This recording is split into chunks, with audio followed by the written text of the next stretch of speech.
Hi, it's Lynn, your adulting coach. At the 2022 TEFOS Summit, Dr. Joe Lee presented his thoughts on how we can help our kids discern better. He suggests that executive function is the way that we think, and discernment is judgment about how we think. I must confess that I find his presentation so helpful. He's one of my favorite presenters at TEFOS. I have learned so much from him, applying his wisdom, his teachings to my life. And I want to encourage you to get a sample of what I'm saying here, but really go to the Executive Functioning Online Summit for 2022 and watch his presentation. He did one in 2021 as well, and they were both extremely helpful to me. So the question he's asking us to help our kids figure out is, how do we determine what is true and who to believe? Can we distinguish information from misinformation? And how do we effectively think about complex things? Because as we're transitioning from being school-defined to being self-defined, we need to answer these questions. And I just think his approach is really important. He suggests that people with executive functioning challenges do have a greater risk of poor discernment, and that's why this has to be something we talk with our young adults about and help them figure out how they want to think. So why should we develop these critical thinking skills? We really want to understand what's really happening, to be able to grab the lessons from what life is presenting to us, the difficulties, the struggles, the dark side of the yin-yang, and even the light side of the yin-yang. What is really happening here, and what lessons do we need to grab to apply to future challenges, and to be prepared and protect ourselves against the people who could take advantage of our of us and get more than what they deserve from us, and to have our own needs met more effectively. Discernment is required. And most important, the biggest payoff is to be our most authentic self and get the most out of this beautiful life that we have. He starts the whole discussion with reminding us that good enough is our goal. Not exceptional, not perfect. It's good enough. We are all vulnerable to blind spots, to things that we've never been exposed to.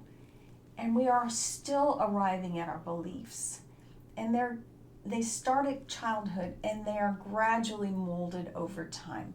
We are not the same person we were 5 years ago, 10 years ago, 15 years ago, and neither is our graduate. They are learning and growing and will develop these discernment skills over time. And good enough is all we need to be.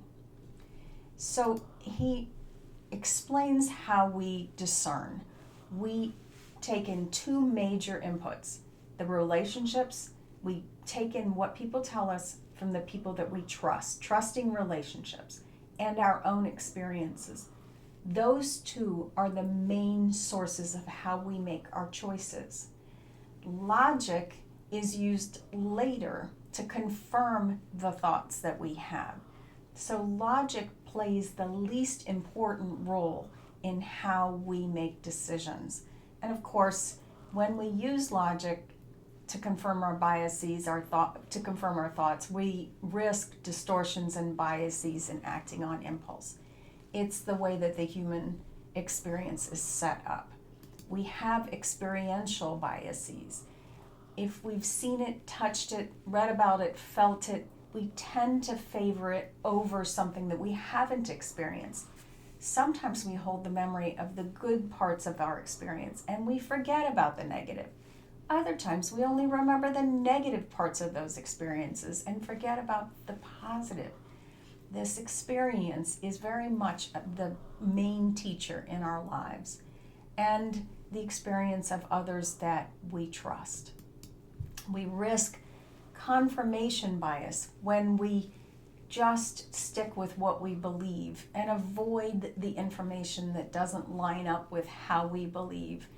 And so that's why we have to be so diligent and try hard to find the truth, because biases are always present. And there's this logical fallacy that if we're having a very bad experience, that we have to have the complete opposite. In most cases, that's not what we need to do. All we have to do is get out of this bad experience. When we strive for the extreme opposite, it can be very unrealistic and can cause a ton of discouragement. The cost of trying to hold on to that false belief is that it can help, it will make us give up and stop trying.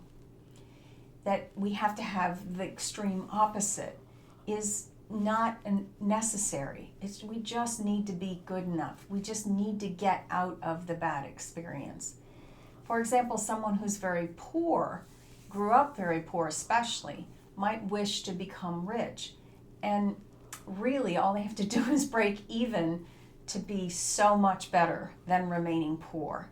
So we don't have to have millions in the bank, though it's just so easy for us to fall into that cognitive distortion. Another one is black-white thinking, that there's no chance for life to be in between. Often gray is where we are good enough. And that's where good enough can reside. It doesn't have to be on the polar extremes. As we gain more experience in life, we become less black-white thinking in our thinking, because we've been exposed to more things.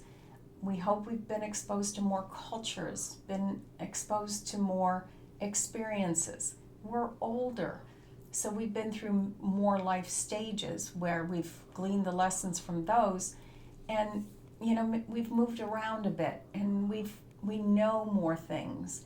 And Dr. Joe even argues that knowing more languages is helpful because it expands our thinking.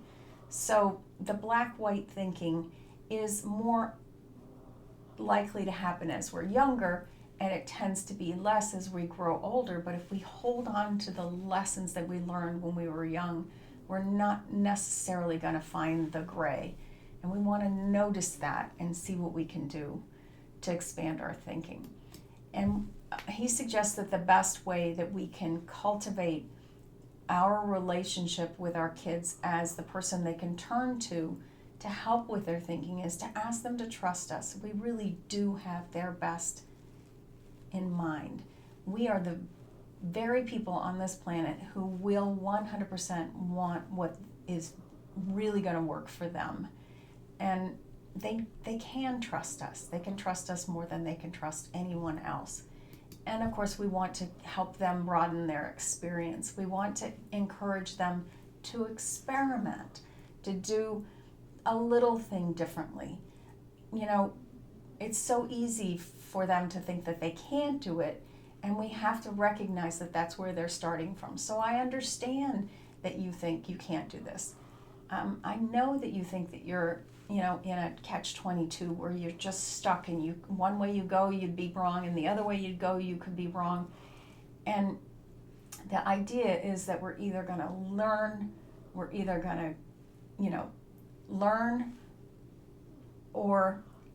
we're going to succeed. It's really not a win-lose decision-making process. It's a succeed or learn process that we want them to embrace. So we want them to lean into our relationship that, we've learned that we either succeed or we learn, and we want them to help see that that is a perfectly wonderful, good enough way to live. So what does happen when something changes the way they see something? The bottom line is there's neural networks that get formed so that their brain literally does change and grow. And we know that that's possible for them for their whole life. especially when they are allowed to be curious, ask questions, try things, and be critical thinkers. We want them to grow in perspective taking, which is especially difficult with an autistic brain, because the imagination, it's hard for them to imagine how the other person is thinking or feeling, or the motivation behind their actions. And so we really want to encourage this curiosity about the way that the other person is thinking. And another way we can help them learn and grow is to just keep asking, what else? Or there must be more. And there's a lot of magic in that pause. The magic is in the reflection and the pause. When we say, what else is there? There's just, we want to listen and reflect both the emotion and the thought so that we can really understand how they're thinking and processing, how they're processing the experiences that they're having in this world, how they're making that discernment, how they're choosing between what they believe and don't believe and what they want, what they're willing to try next. And during that pause, during holding that space for them, there's a lot of brain connections that are being made that we aren't even aware of. So when we do run into negative experiences, people can become negatively biased.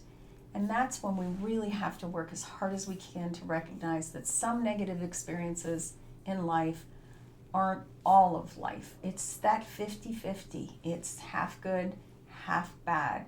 And if we provide each other with the right kind of support, bring more people into our lives who have more experiences, more perspectives, more expertise and information. This is where a coach can be very helpful and a therapist can be very helpful.